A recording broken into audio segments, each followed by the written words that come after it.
Imagine you join a startup as employee number one with $0 salary, then watch the startup become a global brand valued over $2 billion. It's like a fairy tale, right? What if I told you this is the story of Rune Fisker, and that company is called 3Shape, and Rune it's its current chief product officer. I flew from Los Angeles to Copenhagen to interview Rune. Rune shared some exciting untold stories from the early years that led to the creation and success of 3Shape. We went there week after week for 3-4 months, and he told you guys, we can make the scanner, but can you make the software? The future really being AI, and now we are designing with AI 100,000 crowns in automate a month. I'm Amir Mansouri, and welcome to another episode of the Originators Podcast. Rune, welcome to the show. Thank you so much. I've really been looking forward to this interview here, and welcome to Copenhagen, of course. Rune, you are the face of 3Shape. You're the man, you're employee number one. The year 2000 is when you joined 3Shape, right? Correct. How did that happen? How did you meet the founders? 3Shape is basically founded by Nikolaj Dijkman and Thijs Clausen. Thijs Clausen did a master degree where I did my PhD at the Technical University of Denmark. So we basically met there. And I went for an interview in Thijs' running apartment. Nikolaj and Thijs had the best idea, so I decided to go with them. What was your PhD on? On computer vision. Computer vision, mathematics? It's applied mathematics and computer vision, which is the core of the scanner, right? So what was the job they offered you? It was a engineer job? Yeah, developer. I mean, I was being developer, so I was sitting. I still remember walking in the first day in Thijs' one-room apartment. Got 5 minutes introduction. His girlfriend at that time was walking around in the apartment also, and I just start coding, right? So what made you join them? I think it was, I also always wanted to do a startup also. I had plans about my own startup, but then I got inspired by them and their idea. So, but it was a big chance, right? There was no salaries the first month. I was going to ask, what was the salary? Zero, right? Zero salary. I started to get salaries, some months later, but it was of course still not the most competitive salary you could get, right? Amazing. It was probably one of the best decisions you made. For sure, yeah. Today it has been a fantastic journey and still is super, super fun today, right? But I think you come out from college or university and you don't have that big spending, right? You don't have a family, you don't have a house, you don't have a big car, anything, whatever you spend your money on today, right? So you're more fresh and easier to go, and maybe also, I've never been the risk-averse type, but also, you cannot be too risk-averse, right? So did you guys have a product back then? No, Thijs actually did a 3D scanner in his master. That was his project. That was, but I promise you, it looked very different. It was very rudimentary 3D scanner. And no market in mind, just a 3D scanner, right? Yeah, it was a pure, Nikolaj actually had a business background, but Thijs was really the product guy. We were the product guys together, right? So, and so we developed that 3D scanner, and it was actually initially for hearing aid. Yeah, it's a little bit funny because there's five big hearing aid companies in the world, and 3 of them are here in Copenhagen. It's amazing. So it was basically a company called Widex. So we went out there. It was actually a really funny story because we sent an email to the CEO of Widex, quite big company, thousands of employees, right? And within an hour, he replied himself. That's amazing. And because he had got the same idea and made a patent like 7-8 years ago, but he didn't have anyone to develop it. And suddenly there were these young guys developing it. And then we went there. It was a funny story. Then we went there week after week for 3-4 months. And he told you guys, we can make the scanner, but can you make the software? And then we start developing the software. And eventually we got a contract. What year was it, 2002 or 1? No, that's end of 2000. And then I remember just before Christmas 2000, we signed this $1 million deal. Oh, wow. But we were at that time, we were 4 young guys. And back then, no dentistry in mind. You just wanted to be an audiologist. You knew nothing about dentistry. We have seen there was an application because, of course, we explored different applications. Right. It was not the center, right? So we started out there, and I still remember them telling me when they signed, don't go to Bahamas and drink up the money, right? Obviously, we didn't. So what was that story in that Christmas party? That's a good story. That was when Nikolaj and Thijs met the year before. So Nikolaj and Thijs didn't know each other. Nikolaj was doing a business degree and Thijs was doing the engineering degree. And then they met at a Christmas lunch at a common friend, a shared friend. And then Nikolaj asked Thijs, should we do a company? This was how Treeshape actually got started. Got it started. In 2001 to 2010, it was heavily audiology. I would say until 2005. In 5, we go to IDS in Germany, the big show there, and show our lab scanner and lab software. And that's the first ever dental exposure you've ever had. That was of course, we worked a little bit on it the year or two before, but we thought it was very easy. It was just taking the hearing aid CAD software and make a coping instead. We thought we should only do copings in the start. It was so funny, inside out coping. What about the name 3Shape? Who picked that? It's also a funny story, honestly. We made a long list. So this is summer 2000, right? And if you remember well, I mean, this was the height of the peak of .com, right? So we had a long list. That's actually a picture I can send you, I can show you, where you see all the names. I would love to see that. Yeah. 3Shape was the only one where I could get the .com address. So we took that one. And of course, we knew we wanted to do 3D, right? It's a great name, great branding. It's amazing. I love the red colors, the triangle. You guys did well. Yeah, and the triangle is also all the way back. 2005 IDS March time, first exposure to the dental world. Yeah. How was it? How many units did you sell at that show? You remember it? But first of all, we were only like 20 people at that time. 20 people. Or maybe 25. At the end of the year, no, we are 30. That number I have, right? No, we had 36 square feet booth in the far corner. I was not even standing on the 3Shape booth. I was standing on another booth. And we sold very few scanners. It was very early days. But remember that time it was like lab CAD cam, right? Right. It was super early days. There was only Nobel Biocare and 3MS closed systems. So we came in as the first open system. I have to say, Edcon at that time was leaders, and we came in, and there was very few players in there. What was the pitch back then? What were you trying to convince? Not doctors back then, it was labs, right? Yeah, it was pure just digitized models, that was it? It was purely, it was scanning the models and doing zirconia, right? So that time, zirconia copings were coming in, and you then hand vignette them, right? Mm-hmm. So it was all about digitalizing that workflow, building the digital efficiency, the digital capabilities. So zirconia was basically not milling, right? Hand pressing, or no, it's that's before my time in dentistry. Yeah, no, that's completely fair. No, it was milled. It was milled. Yeah, so there was some very funny workarounds. But at that time, no one had mills in the office. There was only very few labs that had a milling machine. This was the first wave. It was us going together with VLAN, that's now owned by.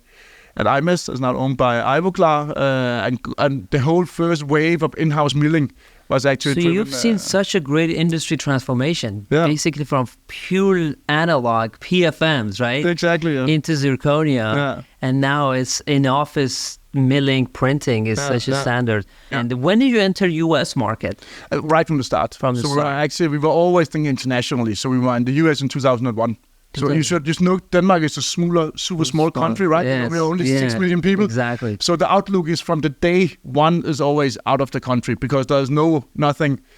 That's such a small market. That's a very, very small market here. So you always had an eye in the US market. Always, yeah, of course. The US is the biggest, but it was always international focused. Who was the first distributor?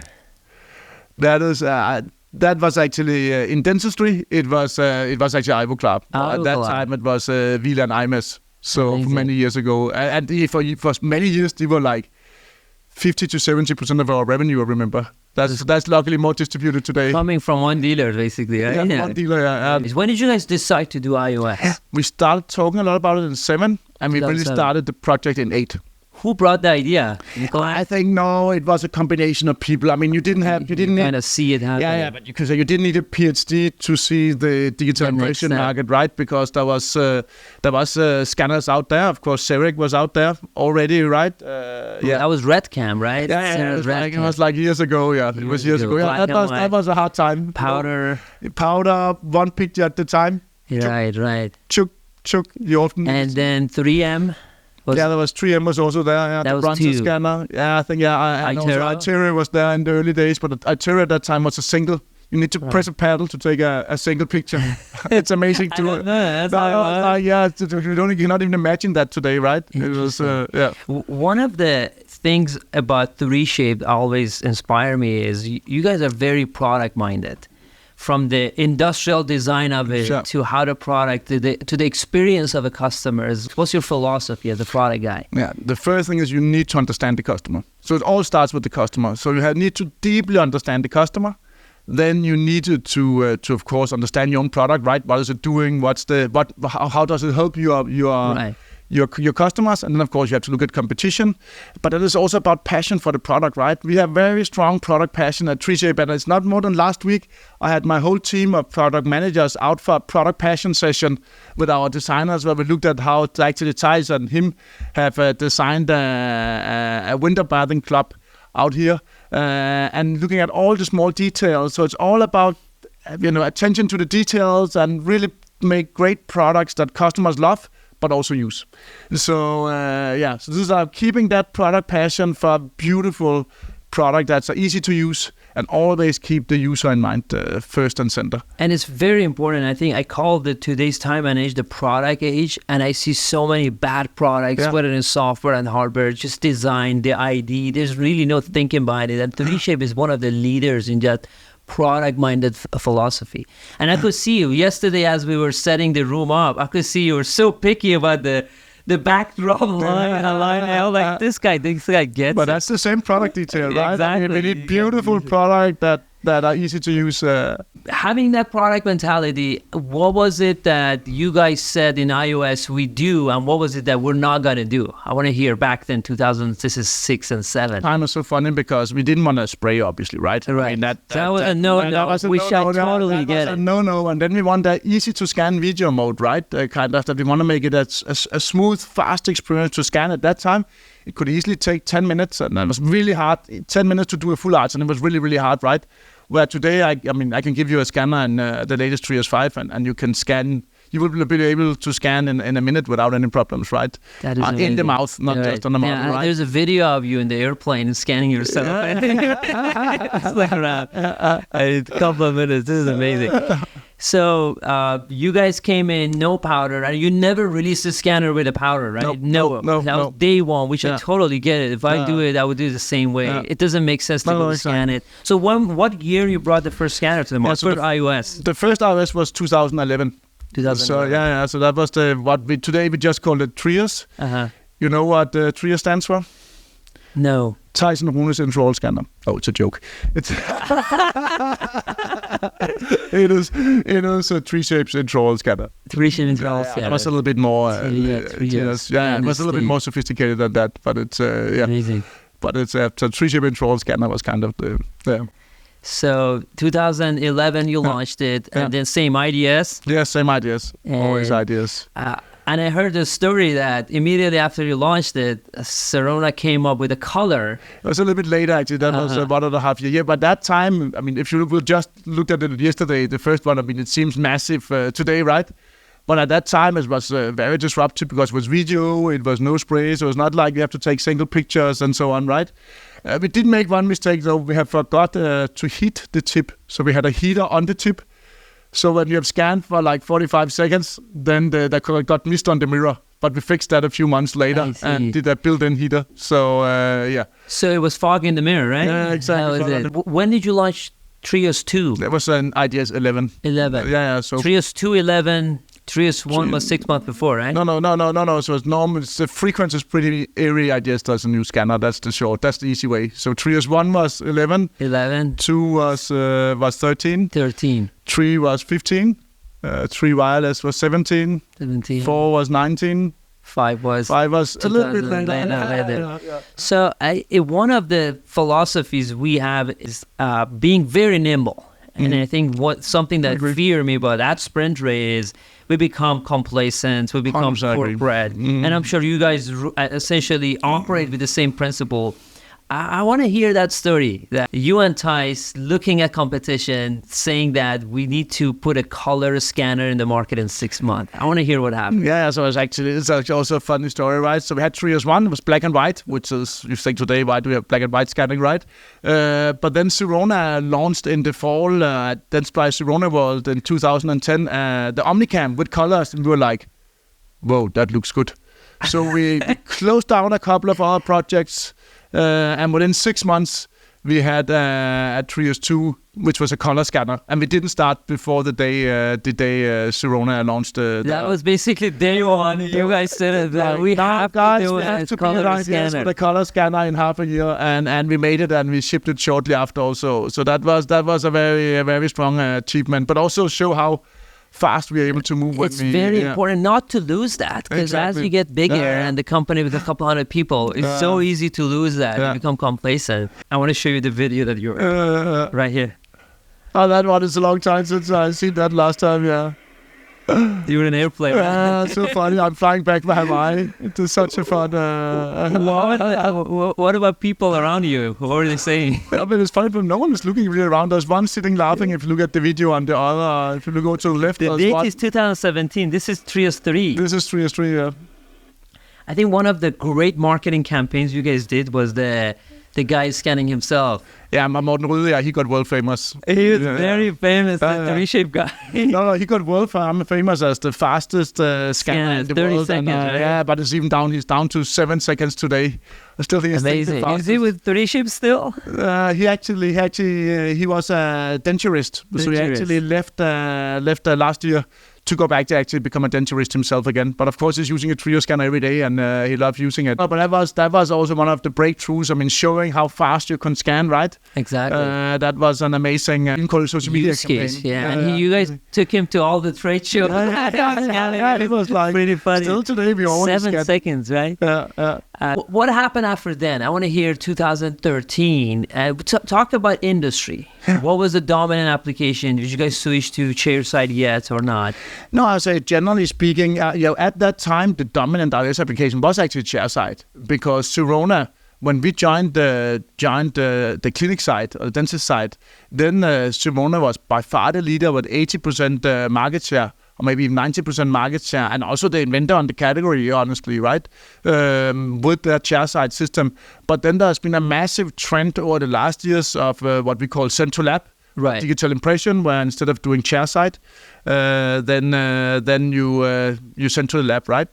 And of course, we see now, and I know you also have a few hedges on that. We really now see people buying printers, so we see it a little bit reverting. But I don't believe really in milling so much on the clinic, but I do see a huge opportunity on the printing side, especially if you continue to deliver innovations, right? Better materials, for sure. That's exactly what we need. In 2015, Sirona just talked about closed ecosystem and doing milling in office. You guys came out of essentially nowhere, but before that, talk about open system works, and you need an open scanner.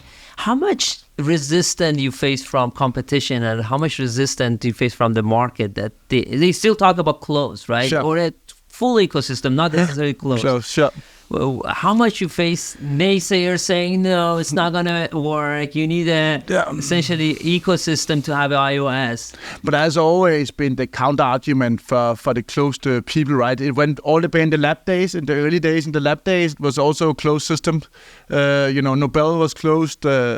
Actually, VLAN was also closed. 3MS was closed in the early days, right?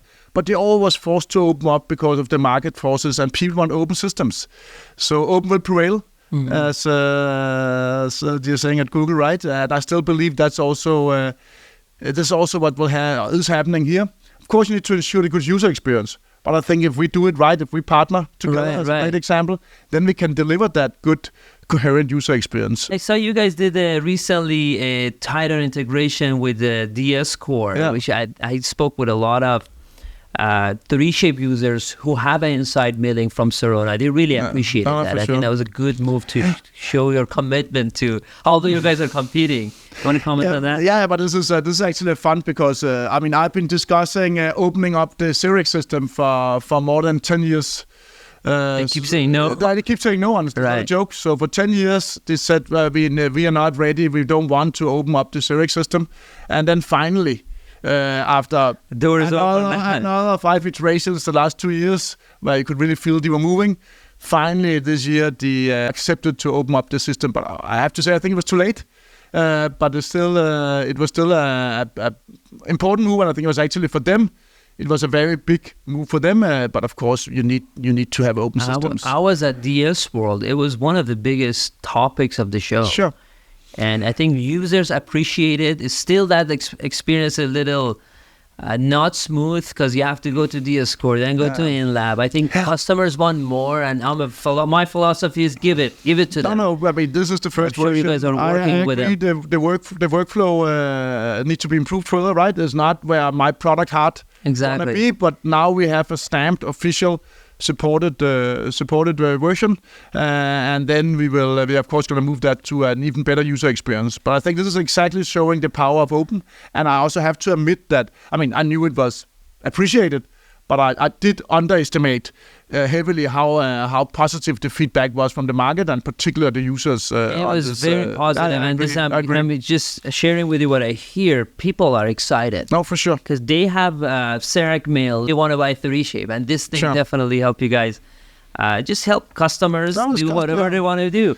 I have a customer, I think I mentioned this last night. He has an Omnicam with a whole CEREC system. He scans the patient with Trios 5, 3D prints it, then take it to the Omnicam, scan it with Omnicam to just get it into CEREC, because he doesn't want to directly scan it with the Omnicam. And this is the hiccups that that's patients, doctors have. It makes no sense, right? I mean, Rune, I want you to put your PhD hat on, okay? I want you to comment on different scanning technology, why yours is better, generationally better, as a lot of users comment. Our scanning technology basically have a lot of advantages in terms of the actual scannability and the amount of detail levels you can get. Also, teeth are hard to scan, right? Because they're shiny and semi-transparent and so on. So the focus scanning technology is actually extremely efficient for that, and also you have no field of view, so you're insensitive to the distance from the tooth to the scanner. So I think it's a superior scanner, but I also have to say it's also a lot of software. Right. It's not just the hardware itself, the optical and mechanical system, but it's all the magic that also... How does the hardware work? Simply, there's, of course, some light being projected, as you can also see when you see the scanning. It's a white light? There's a white light, yeah. Then there's a lens moving, and there's pictures captured while the lens is moving forward, right? And then we take 3,000 pictures per second. 3,000 pictures per second? Is, truly high-speed camera. And that is then with some... You can hear it every time you operate. You can actually hear it, yeah. And with some quite a very hardcore math happening on the signal processor on the machine, it actually turns that into 3D frames. And then you have these 3D frames coming in super high quality and detail. And you can get the depth. Yeah, you get exactly. It's actually a kind of depth math. It's a focus. It's what is called focus scanning technology, where you move the focus forward and backward, and then what you see what's in focus, so to speak, and then you turn that into 3D. And categorically, the other part of the other side of the technology is the structured light that they project the lights. How does that work? Yeah, so there's two main technologies. There's the focus scanning, which is used by a couple of companies today, and then there's the classical white light scanning, where you project a light pattern. You have a couple of cameras, and then you, based on recognizing those patterns, then you can reconstruct the 3D. But they're less accurate than the technology. They are different. You can say we have managed to take the technology to a higher level. Both, and you will see the most accurate scanners are the focus scanners, and Does any other company use that technology today, the way you guys do? Or it's not exactly the same way, but both the Iterio and the Prime Scan is based on focus scanning also. Focus scanning, interesting. So when was the first time you heard about Iterio?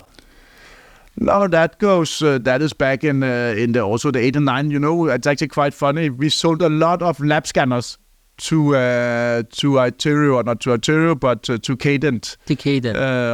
At that time, because at that time, they started by storing gypsum models, and they used our scanners to scan the gypsum. So the biggest installation. This is before they got bought, right? Yeah, far before. This was the biggest installation in 3Shape scanners, lab scanners, was for many years at Cadent. Yeah. What year was it?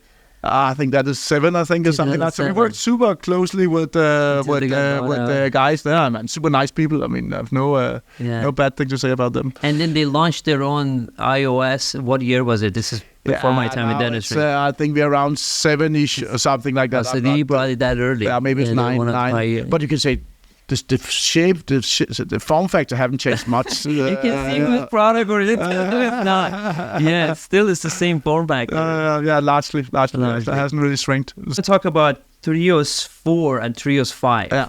And Trios 5, by far, I think is the best technology out there. And I'm For not... sure. And I heard it from so many doctors saying that. Why is that? I think it's the combination of the, very small economics, so the great economic of it, right? The great has really been thought about, also the usability, that this light ring that guides you and so on, right? Then it's also extremely easy to use. So there's always, for many years, there's been a scan competition about how fast you can scan, right? You remember the model? Yeah. So, but actually what's more important today is not save a lot of seconds, it's to make it super easy. And it's become so much easier to scan with combination of hardware and software that I can literally teach you in a few minutes, and you can go and scan a patient. And then finally, so the ease of use, and then finally there's also a complete new hygienic standard. Of course, hygienic matters a lot for the dentist, and especially after COVID here. And then it's really important. And there's more than 50 improvements, where from some of the other scanners we did, it was more incremental, right? Here there's really more than 50 improvement. That's really such a new generation of scanning technology, and really a massive leap forward. And the form factor got smaller, the tip got smaller, everything is much more comfortable in the mouth. How long did it take you guys to bring it to market? Yeah, but we normally start a development project 3 to 4 years ahead of launch. But it also depends whether it's an incremental improvement of the existing, you can say, platform, or it's a new platform. And of course, you can see, if you look at the scanner, this is a new platform, right? It's not adding wireless. Exactly. And it's only wireless today, right? Yeah, today it's only wireless. That was a good decision. To cut the cord, be done with the cord, push the industry to move forward with that. Yeah, but who remembers a phone that was wired, right? Exactly. Who hardly remember a headset? Yeah, and this is another product minded. I see companies offering both. Like, what are you doing? Right? You gotta push the industry forward, and this is what you guys do the best. But I think it also comes down to having a good solution, because actually our Trios 4 was a combo, right? As we call it, where you could both get the wire and the battery. But there was also because the battery was not executed as well. It couldn't stand for a whole day. It was draining, and it took up the heating. So the heating, there was no sleep mode, right? But now the scanner sleeps, which means you can effectively scan a whole day with a battery, because you scan for a few minutes, but it will only use the battery for 5 minutes maybe, and so on. So that's part of the secret to do a really good product customer experience here, right? How much do you spend time in product development these days? I mean, most of the time. Even though I'm in the senior leadership team, I have to say I'm sitting a lot of meetings. But at least half of my meetings, even more, I would say, is on products, different features. What should we do? Products. What should we do here? What should we do here? I'm also talking to customers every week, right? Both, and I love still going out and visiting.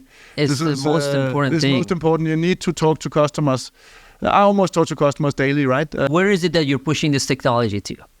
I mean, of course, we are working on the next scanners. Yeah, of course. It's not a secret. It will be a disappointment if I told you anything different, right? That is, of course, true. We are working on a couple of the next generations, right, of scanners. Of course, there will be some hardware development, and there will be, I think, even more software development in full transparency. But I think today the intraoral scanner is still a digital impression system, right? I mean, people are taking it and taking digital impression and sending it to a lab. Or maybe they are printing it in the office. Yeah, in the office, right?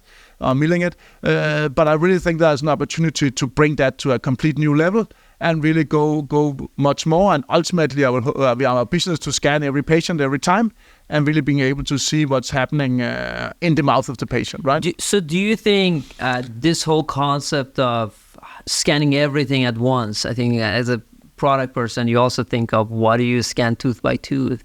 Do you think that will happen eventually? Yeah, I have a hard time. I mean, of course, that's the dream, right? There has been some funny, trade or someone showing some trades. Yeah, you I don't laugh. I think it's a fair push. I mean, I think it's fair to find someone to be really innovative and disruptive, right? But there's a very long way from the technology point of view. It is hard. It is hard to look around corners, right? I mean, if you look optical, you're scanning the surface. Right. It's very hard to look around corners, right? So I think there are definitely opportunities.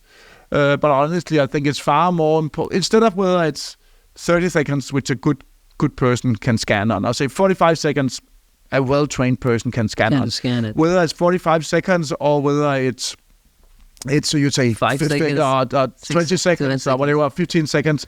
I don't think that matters. Also, you also have to look very much what's happening around it, right? How is do you have practice management integration? Are you actually spending 2 minutes on entering the patient? Right. No one looks at those. Right? No. So you need to see full workflow. Experiences. And this is another thing. Again, it just reinforced the product-oriented, product-minded, essentially strategy of you guys at 3Shape. Same thing at 3D printing. Yeah. As whenever I hear a printing company comes in with 2 minutes faster, I'm like, it's about the workflow. Exactly. How long does it take to prepare the model? How long does it take to post-cure? How long does it take to wash? Of course. It's not about just the 2 seconds faster or 20 seconds, 20 minutes faster. So what is it that keep you up at night? Being a technology company, you should always be paranoid about competition and protect particular disruption, right? Technology disruptions. Is there coming someone to disrupt you? And of course, the disruption can come in many ways. Is there coming a better technology? Could scan through the gingiva or other things, solve some of these customer pains. And of course, there's always a constant price pressure in the technology market. Things are getting cheaper. So it's all about, building differentiation in terms of value, more value for the customers, doing a great product that customer will not just love and use, but also buy over competition, right? So I got my teeth scanned about, I think, a month ago in a local office in Burbank, California, with the Trios 5, and I was so amazed with there was like a density of, I think it was a color mapping that this software show, and the doctor showed the area that I had a density change. How does that work? I think what you saw was probably the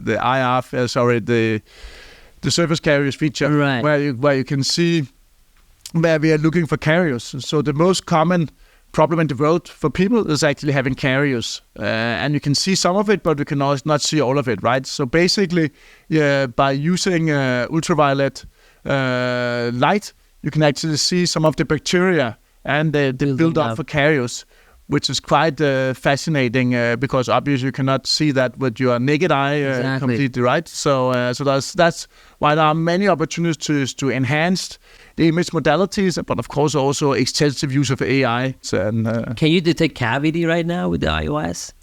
Yeah, so carriers and cavities are two things of the same side. Yeah. That's amazing. Yes. So you can start doing that. Of course, you can also see that with your eye, and of course, dentists find it more interesting to see stuff that is not visually experienced, visually visible to the eye, right?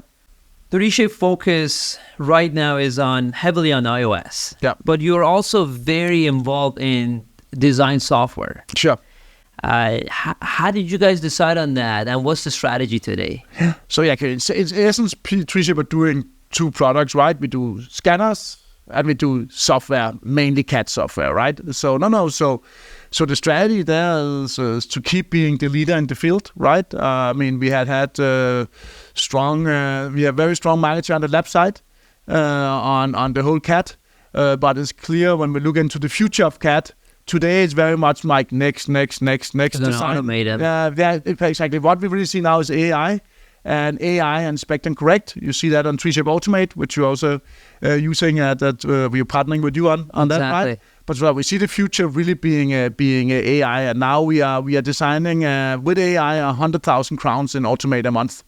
So it's not a dream. A lot of people 100,000 crowns a month. Yeah. You guys are doing with Automate. That's about the demand. A lot of people out there talk about AI and have visions about AI. We are doing it. So it's not a dream. And I think also one thing that's really cool is that we of course all saw the ChatGPT. I was amazed and impressed about ChatGPT, which is basically generative AI, right? We actually have been doing generative AI for quite some years. Automate is the best case of generating and crown, right, with generative AI.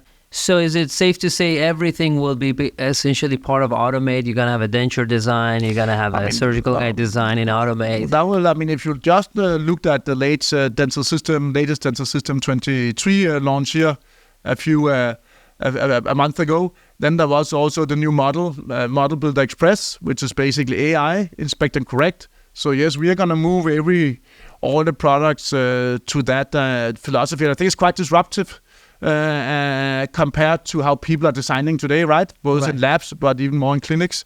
This next, set a margin line, press next, do something. Yeah, we're going to automate all of it. I mean, that is all going to be AI, right? Of course, it's easier to AI a model and a crown than it is to do a full denture. Yes. But that's a different discussion, yeah. And you guys are the leader in designing dentures today, right? Yeah. I think you share some stats with me. More than 90% of the dentures that are digitally manufactured are with 3Shape. Is that it? I don't think we have to prove for that, but I guess the number is in that range. Yeah. That's amazing. Yeah. And pretty much anyone who I see designs denture, most of the people, if I don't want to say anyone, but are using 3Shape. No, it's actually quite funny because we were out super early here. So I actually had a vision more than 10 years ago that we need to do digital dentures. So we pushed hard for digital denture software and also first partials and then full digital denture software, right?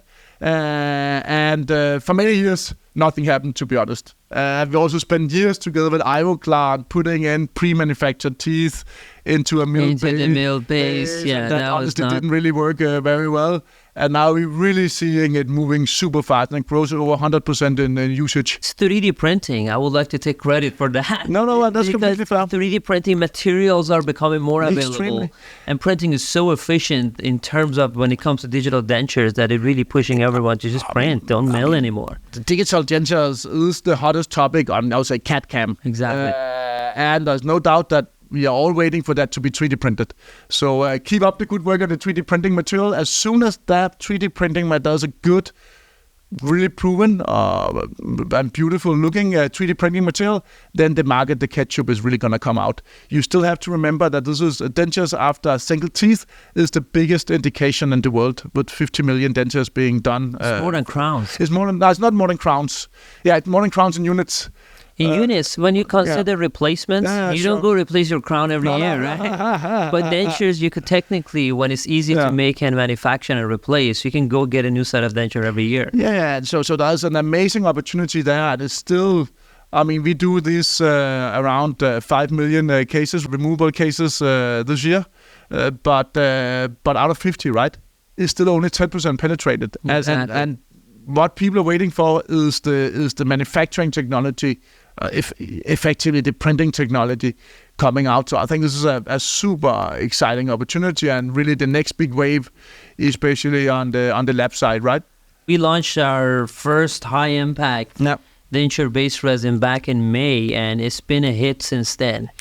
And it's really, we see a lot of traction on that denture-based. And similar, we did not release any denture-based resin because they were very brittle. Yeah. Before us, it was really shattering, brittle. So we never launched it until this year that we felt like we have a technology that we can put our stamp on it. We can just stand behind it performance-wise. And it's been amazing. And I see it's very also underrated. I agree. So much focus on full arch dentures, much focus on crowns, but no one's talking about dentures. But as you said, is the biggest application and biggest need is easy-to-use manufacturing denture technology. Yeah, but so first of all, by the way, compliments to your new material. I heard a lot of good about it in the market. I mean, in full transparency, I'm not a material guy, but I talk to people about what are you using and what's the feedback and so on. So I hear a lot of really good about your new material. So congratulations on that. But back to the dentures, I mean, it's actually really unfair for dentures because it's really the low prestige area, right? I mean, of course, full mouth reputation is the most, you can say, the highest prestigious, but dentures are super hard to do, right? And they are so high volume. But I think what CAD/CAM can really give the denture industry is that we can make it profitable again, because it used to be very hard. It was low price, right? So it was hard to make money. But I think with CAD/CAM technology, there's a huge opportunity, and especially combined with 3D printing, there's a huge opportunity to make that profitable and honestly exciting again. Exactly. Rune, I have a few other personal questions to shift the gear from 3Shape. Do you remember the first time we met? Yeah, it's quite some years ago. I remember the early days. We met multiple times. I think it was in Chicago, right? In 2017. Yeah. It was midwinter. No, it was the Greater New York. It was Thanksgiving, November 10, 2017, almost 5 years ago, or maybe more, 6 years ago. My company was very small. Yeah. I think we were barely 20 people. For the first time, Patterson set up the meeting. We met, and I still remember today, you were so nice to me. You were so humble. You spent time with me and you encouraged me. And at the time, 3Shape was killing it. And that humility, that kindness really stayed with me. I'm so glad to be sitting here with you. Oh, I'm glad you appreciate it. Great story to hear. You're an avid runner. I love running, yeah. And how many full marathons do you do per year? I do a lot of halves. Halves. I do 1 to 2 a year. What is your time?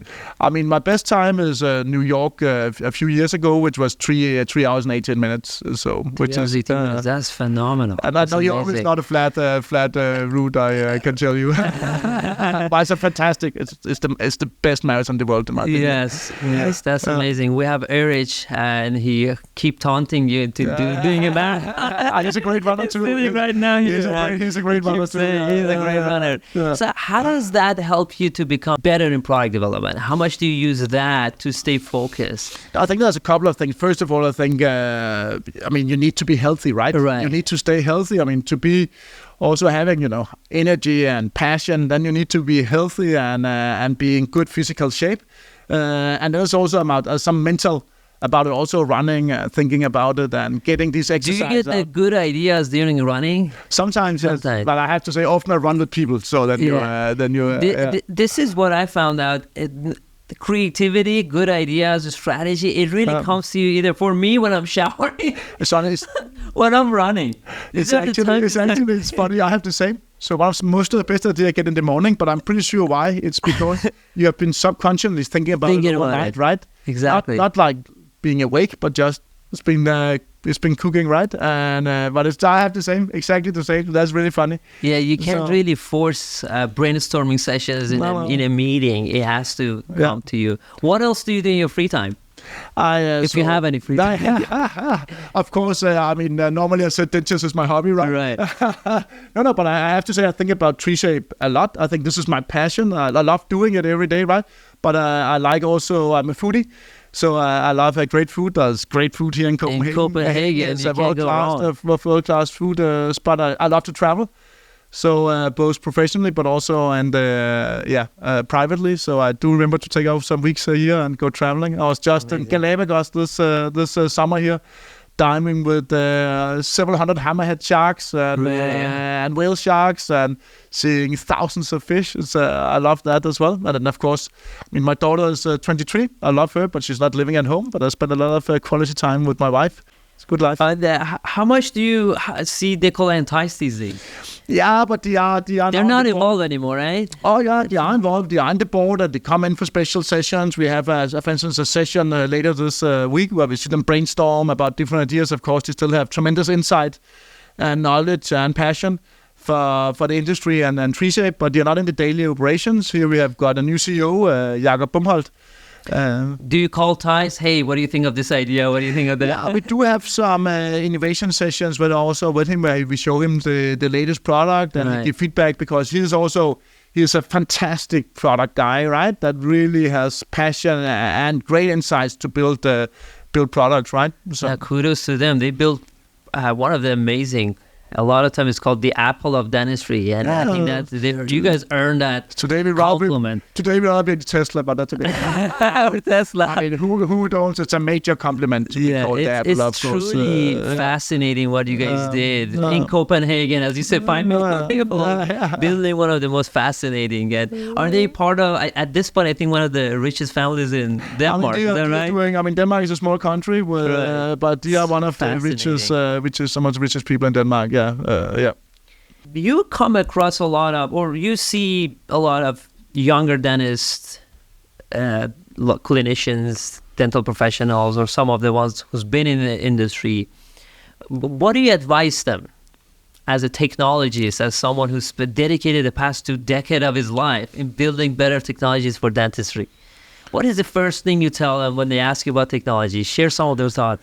No, I think it's first of all the most important, both in technology and generally be curious, right? Try something. You want to learn something new, right? So really go out there and trying to adapt it. Don't be scared. And yes, it might not be the success the first time. There's a learning curve, right? But young dentists especially are so much technology savvy than the older generations, right? But I mean, be curious, try it out and push yourself, right? Push yourself to say run faster. Push yourself to the next level in terms of treatment and then of course get iOS. But I think it's almost goes without saying. I mean, if you want to be in modern dentistry, right, not having an iOS is not the future of dentistry, right? We see actually the most penetrated countries like Australia, US, Norway, actually also Denmark now is getting around these 50% penetration, right?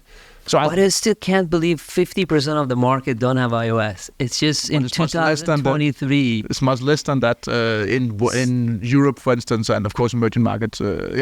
US is, I think, more than 50% right now. Adopted iOS, a little bit more 50%, which is to me still is from a business standpoint is good because you guys have a essentially runway, but I just can't believe it. I would never go to a dentist who doesn't have iOS. It's just stupid to take impression of your teeth. It's stupid to go through that experience. And I heard you on the stage once. You said that your mission is to replace alginate. No, yeah, totally. I mean, I want to replace wax, gypsum, and impression material. And I'm pretty far, especially on the wax side. On what? On wax. On wax, yeah. That is totally we're getting there. What's your thought on 3D printing? I think 3D printing is, so we talk a lot about iOS is on the S-curve and the next big wave.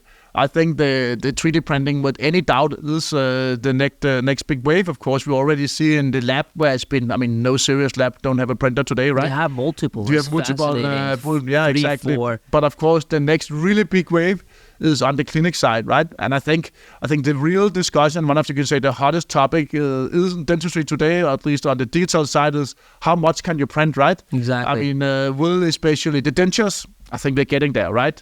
Of course, models you've been able to print for years, right? But it's really the final crown, not just the temp crown, but the final crown is a little bit the holy grail and will also determine how deep 3D printing is going to penetrate into the clinic.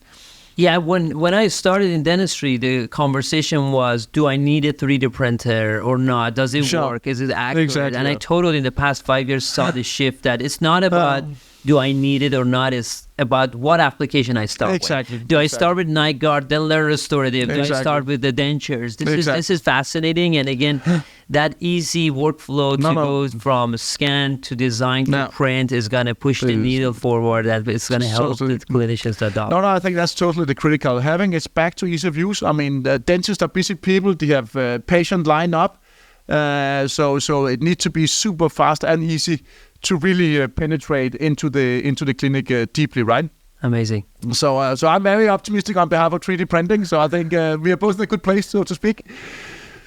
Same here. Very excited about our partnerships, and I believe this we're gonna together push this the dental industry forward by coming up with easier to use applications and more printable appliances in doubt. Definitely. Thank you, Rune. It was a pleasure to have you on the show. And in Copenhagen, I think the rain stopped. And I would like to do a quick tour of the office, and we're gonna overlay things. And thank you so much. Thank you. Thanks for the opportunity, and thanks for coming.